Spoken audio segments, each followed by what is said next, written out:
ഈയിടെ ഞങ്ങൾ ഫ്രണ്ട്സിൻ്റെ ഇടയിൽ ഒരു ചർച്ചയുണ്ടായി. 2019 ഇറങ്ങിയ ലവ് ആക്ഷൻ ഡ്രാമയ്ക്ക് ശേഷം നിവിൻ ഒരു ഹിറ്റ് കിട്ടിയത് 2025 മറ്റേ സർവ്വമായയിലാണോ? ആണോ? ഞങ്ങളെല്ലാവരും ശരിക്കും ആലോചിച്ചു. സംഭവം സത്യവും. നമുക്ക് 2019 ലവ് ആക്ഷൻ ഡ്രാമയ്ക്ക് ശേഷം വേറൊരു നിവിൻ സിനിമ നമുക്ക് നല്ലൊരു തിയേറ്റർ എക്സ്പീരിയൻസ് ആയിട്ട് ലഭിച്ചിട്ടില്ല. ഒരു ഹിറ്റ് ലഭിച്ചിട്ടില്ല. 2025 സർവ്വമായയിലൂടെയാണ് നിവിൻ ഒരു ഗംഭീര തിരിച്ചുവരവ് നടക്കുന്നത്. അത് 100 കോടി കളക്ട് ചെയ്തിട്ട്. ഇനി നിവിൻ കുറിച്ച് പറയുകയാണെങ്കിൽ അദ്ദേഹം ഒരു ബിടെക് ആണ്. അങ്കമാലി കുസാറ്റിൽ എന്തോന്ന് പഠിച്ചത്.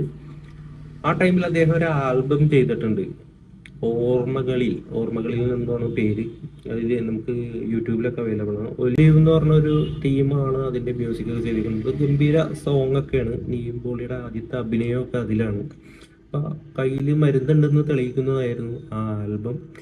അതിനുശേഷം അദ്ദേഹം ബിടെക് പഠിച്ചു, ബാംഗ്ലൂരൊക്കെ പോയി ജോലി ചെയ്തു. പിന്നെ ജോലി അതൊക്കെ ഉപേക്ഷിച്ചു. വീട്ടിൽ വന്ന് ഒരു പണിയില്ലാതിരുന്നപ്പോൾ കാലും ഒടിഞ്ഞ് അങ്ങനെ ഇരിക്കുന്ന ടൈമിലാണ് താടിയൊക്കെ വളർത്തി. ആ ടൈമിലാണ് ആലുവയിൽ നമ്മുടെ മലർവാടി ആർട്സ് ക്ലബിൻ്റെ ഓഡീഷൻ നടക്കുന്നത്. അപ്പോൾ കൂട്ടുകാരൊക്കെ പറഞ്ഞു, നീ എനിക്കൊന്ന് പോയി നോക്കിക്കൂടെ എന്ന് പറഞ്ഞു. അങ്ങനെ നിവിൻ പോകുന്നു. അപ്പം നിവിൻ പോളിയുടെ ലിസ്റ്റിലില്ലാത്ത പരിപാടിയാണ് ശരിക്കും അഭിനയം. ആൽബമൊക്കെ ചെയ്തെങ്കിലും അഭിനയം മൂപ്പിലാന് ഇഷ്ടമായിരിക്കണം. അഭിനയം ഇഷ്ടമില്ലാത്തവരാരും ഉണ്ടാവില്ലല്ലോ. ആ ലിസ്റ്റിൽ ഇല്ലാത്തൊരു കാര്യമാണെന്നാണ് നിവിൻ പറയുന്നത്. എനിക്ക് അഭിനയം പക്ഷെ അങ്ങനെ മൂപ്പരാണ് ഓഡീഷനെ ചെല്ലുന്നു. അപ്പോൾ താടിയൊക്കെ വെച്ചിട്ടാണ് ചെല്ലുന്നത്. ഇപ്പൊ പ്രകാശം കുറച്ചൊരു മെച്യൂരിറ്റി ഉള്ള ഒരു മനുഷ്യനാണ് മലർവാടി ആർട്സ് ക്ലബ്ബിൽ. അപ്പൊ നിവിൻ കണ്ടപ്പോൾ തന്നെ നമ്മുടെ വിനീത് ശ്രീനിവാസനെ ഇഷ്ടമാവുകയും അദ്ദേഹത്തിന് ആ റോളോട്ട് കാസ്റ്റ് ചെയ്യുകയും ചെയ്യുന്നു. അങ്ങനെ ആ സിനിമ ആ വർഷത്തെ ഒരു ഗംഭീര വിജയമാവുന്നു. ദിലീപാണ് ഈ സിനിമയുടെ പ്രൊഡ്യൂസർ. അങ്ങനെ ഒരുപാട് പുതുമുഖങ്ങൾ ഈ സിനിമയിലൂടെ നമുക്ക് മലയാള ഇൻഡസ്ട്രിക്ക് ലഭിക്കുന്നു. അങ്ങനെ 2011 അദ്ദേഹത്തിന് 3 സിനിമ ലഭിക്കുകയാണ്. ഒന്ന് ട്രാഫിക്, 2 ദ മെട്രോ, 3 സെവൻസ്. ഇതിൽ ഈ സിനിമകളെ കുറിച്ച് പറയുകയാണെങ്കിൽ ഈ സിനിമയൊന്നും നിവിൻ ഒറ്റയ്ക്ക് അഭിനയിച്ചിരുന്നതല്ല. ഒരു ഗ്യാങ് ആയിട്ട് വരുന്ന സിനിമകളാണ് ഇതെല്ലാം. അതിൽ ട്രാഫിക്കിൽ ഒരു ഗസ്റ്റ് റോളാണ് ക്ലൈമാക്സിൽ ആസിഫ് അലിയിലെ മറ്റേ കാറി കയറ്റിക്കൊണ്ടുപോകുന്നത്.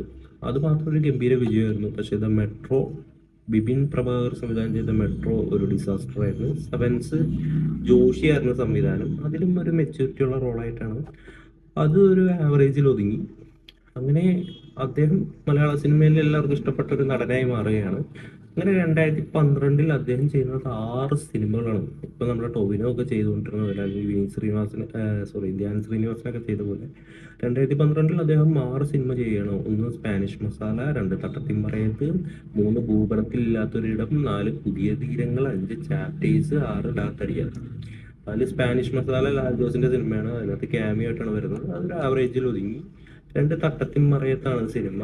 അത് വിനീത് ശ്രീനിവാസനാണ് സംവിധാനം. അത് ആ വർഷത്തെ ഏറ്റവും വലിയ ബ്ലോക്ക് ബസ്റ്റർ ആയിരുന്നു ആ സിനിമ. തട്ടത്തിമറയത്ത് ഗംഭീര വിജയമായിരുന്നു.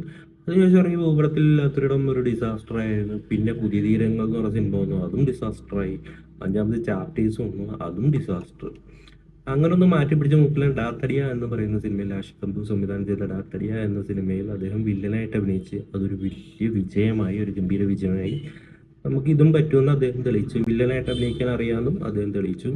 2012 ആദ്യമായി അൽഫോൺസ് പുത്രനും നിവിൻ ഒന്നിക്കുകയാണ് നെഞ്ചോട് ചേർത്തെന്നുള്ള ആൽബത്തിലൂടെ. നെസ്രിയായിരുന്നു അതിനകത്ത് നായിക.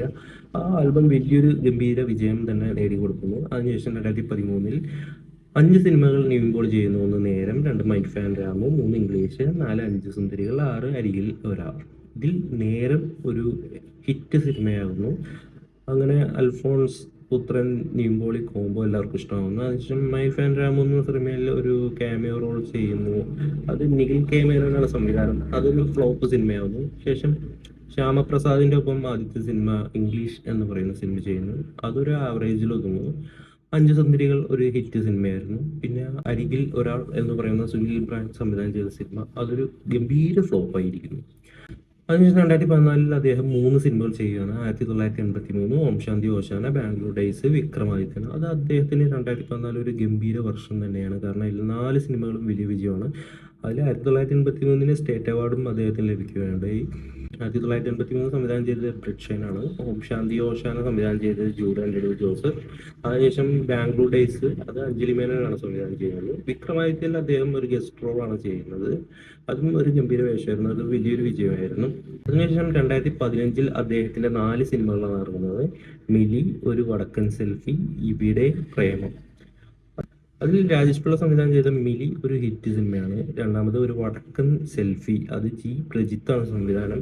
അതൊരു ഗംഭീര വിജയമായി മാറുകയാണ്. അതിന് മൂന്നാമത് ഇവിടെ എന്ന് പറയുന്ന സിനിമ ശ്യാമപ്രസാദന വീണ്ടും സംവിധാനം ചെയ്യുന്ന സിനിമയായിരുന്നു ഇവിടെ. അതൊരു ഫ്ലോപ്പ് ആവുകയാണ്. പിന്നെയാണ് നാലാമതായിട്ട് ഇറങ്ങിയ പ്രേമം.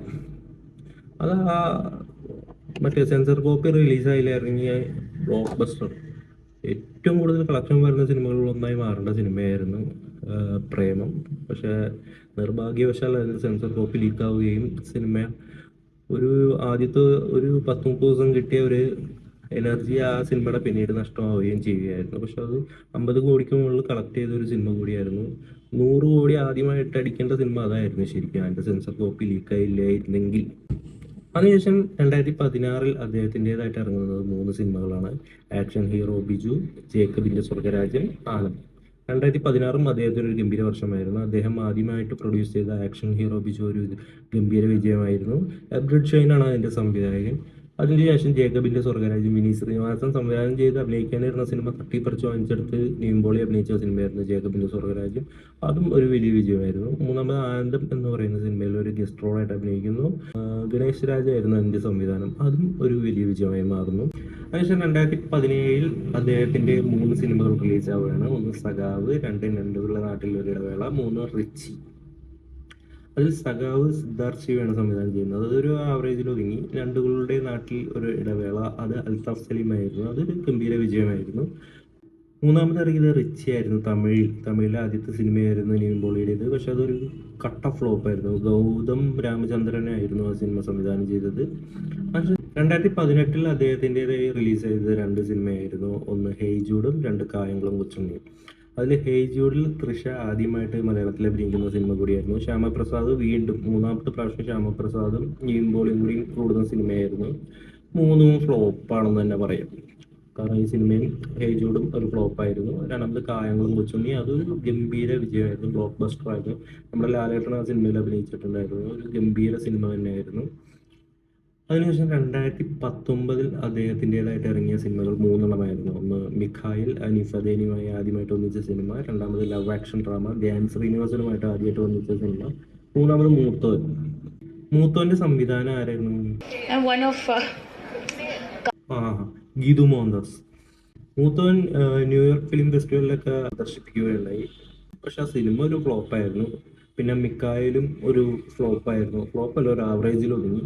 പക്ഷേ ആ വർഷത്തെ ഏറ്റവും വലിയ വിജയം നേടിയത് ലവ് ആക്ഷൻ ഡ്രാമയായിരുന്നു. ധ്യാൻ ശ്രീനിവാസന്റെ സംവിധാനത്തിൽ നിവിൻ പോളി അഭിനയിച്ച സിനിമയായിരുന്നു. ആ 2019 ഈ സിനിമയ്ക്ക് ശേഷം നിവിൻ പോളിയുടെ കഷ്ടകാലം തുടങ്ങി എന്ന് തന്നെ പറയാം. പിന്നീട് അദ്ദേഹത്തിന് ഒരു വിജയം ഉണ്ടായിട്ടില്ല. ഇതിനു മുമ്പുള്ള വർഷങ്ങളിൽ നിങ്ങൾ നോക്കിക്കഴിഞ്ഞാൽ എല്ലാ വർഷവും ഒരു ഹിറ്റെങ്കിലും അദ്ദേഹം കൊടുക്കുകയുണ്ടായി. പക്ഷേ അദ്ദേഹം 2020 സിനിമകളൊന്നും ചെയ്തിട്ടില്ല. അതിനുശേഷം 2021 കനകം കാമിനി കലഹം എന്ന് പറയുന്ന സിനിമ OTTയിലാണ് റിലീസ് ആവുന്നത്. രതീഷ് ബാലകൃഷ്ണനായിരുന്നു സംവിധാനം. ആ സിനിമ വലിയൊരു നല്ല അഭിപ്രായമൊന്നും നേടിയില്ല.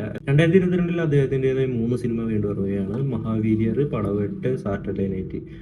കഷ്ടകാലം എന്ന് പറയട്ടെ, ഈ 3 സിനിമയും നല്ല അഭിപ്രായം നേടാതെ ഫ്ലോപ്പ് ആവുകയാണ്. അതിൽ മഹാവീര്യർ ബ്രിഡ് ഷൈൻ്റെ സിനിമയായിരുന്നു. നിവിൻ പോളിയും ബ്രിഡ് ഷൈനും രണ്ടാമത് നിൽക്കുന്ന സിനിമ കൂടിയായിരുന്നത്. പടവെട്ട് ലിജു കൃഷ്ണയായിരുന്നു.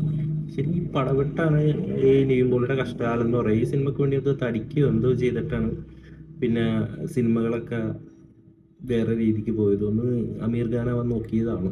പിന്നെ സാറ്റർഡേ നൈറ്റ് റോഷൻ ആൻഡ്രൂസിൻ്റെ ആയിരുന്നു. ഒരു വലിയ പ്രൊമോഷനൊക്കെ നടത്തിയ ഒരു സിനിമയായിരുന്നു. പക്ഷെ അതും ഫ്ലോപ്പായി.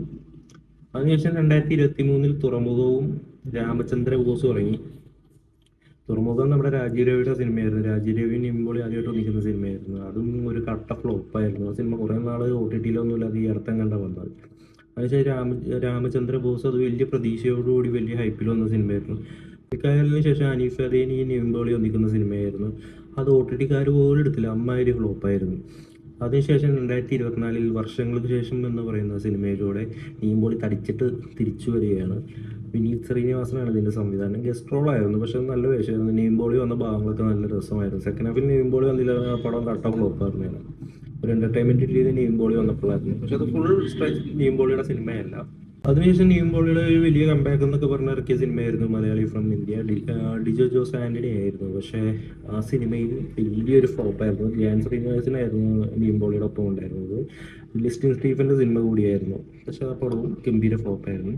അതിനുശേഷം മണ്ണൊക്കെ കുറച്ച് 2025 സർവം മായ എന്ന് പറയുന്ന ഒരു സിനിമയായിട്ട് നീമ്പോളി വരികയാണ്. അഖിൽ സത്യനാണ് ഇതിൻ്റെ സംവിധാനം. നമ്മുടെ ആജു വർഗീസിൻ്റെ നീമ്പോളിയുടെ ഒരു കോംബോ ഉണ്ടല്ലോ, ആ കോംബോ ഇതിൽ വർക്കൗട്ട് ആവുകയാണ്. വലിയൊരു വിജയം തന്നെ ആവുകയാണ് ഈ സിനിമ. 100 കോടിക്ക് മുമ്പുകളിൽ കളക്ട് ചെയ്യുകയാണ്. എന്നിരുന്നാലും പിന്നെ ഇറങ്ങിയ സിനിമകളൊക്കെ ഫ്ലോപ്പായിരുന്നു. ബേബികൾ എന്ന് പറയുന്ന സിനിമ ഇറങ്ങുന്നു, ഫ്ലോപ്പ് ആവുന്നു. പ്രതിച്ഛായ എന്ന് പറയുന്ന സിനിമ ഇറങ്ങുന്നു, അതൊരു ആവറേജിൽ ഒതുങ്ങുന്നു. അതിനുശേഷം ഇനി ഇറങ്ങാനുള്ള സിനിമകൾ ഡിയർ സ്റ്റുഡൻറ്റ്, ബദ്ലഹം കുടുംബ യൂണിറ്റ്, ബെൻസ്. അത് ലോകേഷ് കനകരാജിൻ്റെ സിനിമയാണ് ബെൻസ്. അത് ഹിറ്റാകുമ്പോൾ ഫ്ലോപ്പാവുന്നൊന്നും ഡൗട്ടാണ്. ഇപ്പോൾ ലോകേഷ് കുറച്ച് ഡൗണാണ്.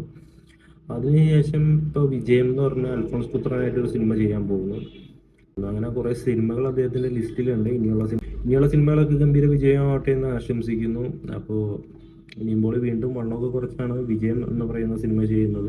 വിജയം എന്ന് പറയുന്ന സിനിമയ്ക്ക് വേണ്ടി ഞാനും വെയിറ്റിംഗ് ആണ്. കാരണം അൽഫോൺസ് പുത്രനും നീമ്പോളിയും പ്രേമത്തിന് ശേഷം ഒരുപാട് വർഷങ്ങൾക്ക് ശേഷം ഒന്നിക്കുന്ന സിനിമ കൂടിയാണ്.